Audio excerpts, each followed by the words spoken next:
Do'stlar, mana hozir Meyjor shahrining bitta kichkina qishlog'i saqlanib qolgan ekan. Shu joyga keldik. Va Meyjorni qaysi mana shu o'ziga an'anaviy bo'lgan xalqi qanaqa yashagan uylarini ko'rsatmoqchiman. Hop. Bu hozir restavratsiyada bo'lgan. Menimcha buni ochib qo'yishgan, davlatga tegishli bo'lsa kerak. Demak, mana shu uy ko'rinishi bir qavatli uy. Bu kiraverishi va ikkita eshigi bor. Uy kichkinaligiga ahamiyat bermaysizlar, uni ichkarida yana ko'p joylar bo'ladi. Mana bu oddiy qilib ruschada paradniy darvozadan kirasizlar. Mana keyin uni hovuzchasi bo'ladi. Mana bu yerda suv yig'iladi. Feng shui deydi, suv bilan havo aylanadigan joy. Bu o'sha Xitoy kulturasida, madaniyatida juda katta rol o'ynaydi bu. Mana shunaqa ko'rinishga ega. Demak, mana shunaqa ko'rinishga ega. Bu egalari qaysi zamonda yashagan, osib qo'yishgan. Buni restavratsiya qilishyapti shekilli. Devorlar oqargan, lekin hali restavratsiya oxiriga yetmagan. Keyin eshikka ahamiyat bersanglar, burada oshig'i yo'q. Eshikni o'zi anaqaga teshikka mana shunaqa tiqiladi-da. Eshik mana shunaqa osilib turadi. Shunaqa ko'rinishga ega. Yana bir bor. Bu mana zamonaviy, lekin mana shunaqa eshikka mana shunaqa ruchkalari bo'lgan. Yana bir marta mana shu ko'chasi yangi yildan keyin mana shunaqa ko'rinishga ega. Hop.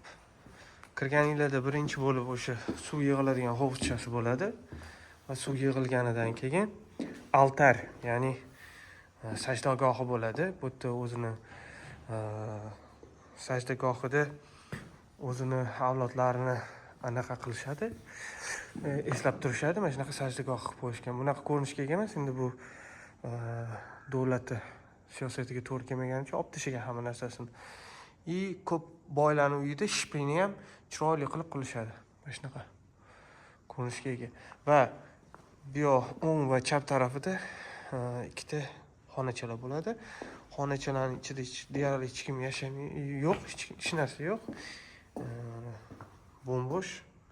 Ko'rib turganinglardek, u xona ham xuddi shunaqa. Keyin bu yoq tarafida ham ikkita xonacha bo'ladi. Bu yerda ko'rsa bo'ladi, ichida karavot, o'sha kundalik kerakli bo'lgan yotadigan joylari bor. Uni ko'rsatsam bo'ladi. Bu yoq ham shunaqa. Bitta oila yashasa bo'ladi. Lekin bu kattalashib ketirishi mumkin. Yoki tepasiga ko'tarilishi mumkin. Bu shaharda mana shunaqa odamlar yashashgan. Keyin buni orqasida mana shunaqa kichkina joy bor. Bu yerda ham hovuzchasi bo'lgan, suv yig'ilgan. Bu suvni nimaga ishlatishgan? Bu yerda oshxona, hojatxonasi, yuvinadigan xona, bir xil holatlarda mol xonasi ham shu yerda bo'lgan. Mana bu yerda mol boqishgan. Mol bo'lsa ham qanaqadir hayvon boqishgan. Bu yerda mana tualeti bo'lgan. Xuddi shunaqa kiruvishda o'ng tarafida ham xuddi shunaqa ko'rinishga ega bo'lgan. Bu yerdan chiqadigan joy, ya'ni orqa hovliga ham chiqsa bo'ladi. Ya'ni qarindoshlar bir-biri bilan yaqin yashagani uchun yoniga o'sib ketavergan uy. Bu yoqdan yurib borsangiz ham bo'ladi. Mana bu yerda yaqqol ko'rsa bo'ladi. Bu yerda ham xuddi shunaqa mol hammasini shu yerda saqlashgan, suvni shu yerda ishlatishgan. Somonxonasi va hokazo. Haligi ko'rsatganimdek orqa eshikdan chiqishda bo'ladi va boshqa qarindoshlarning uyiga o'tib ketsa ham bo'ladi. Mana bu yerda mol xoli yashaydigan tovuqlari ham bor ekan. Ko'rayotgan bo'lsanglar. Tovuqlari ham yashaygan.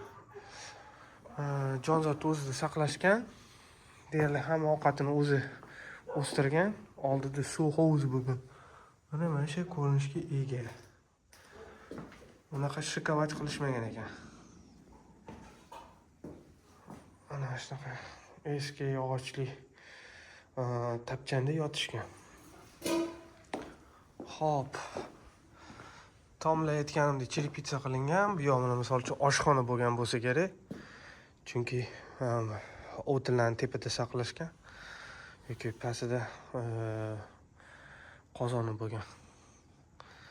Keyin bitta fakt, xitoyliklar ovqati tez pishishini sababi ularda ko'mir bo'lmagan, ovqatni uzoq pishirish olmagan. O'shani tez pishirishardi ovqat. Bu o'sha haligi madaniyatiga va oshxonasiga juda katta ta'sir qilgan. Uchun mana shunaqa ko'rinishga ega bo'lgan uylar. Va o'zi bu yerda ham mana ko'rib turganingizda qachonlarda bu yangi uylar, nisbatan yangi uy qachonlardir hovuz bo'lishi kerak. Mana shu oldida ham hovuz bo'lishi kerak. Keyin o'sha hovuz atrofida qishloq o'sishni boshlaydi.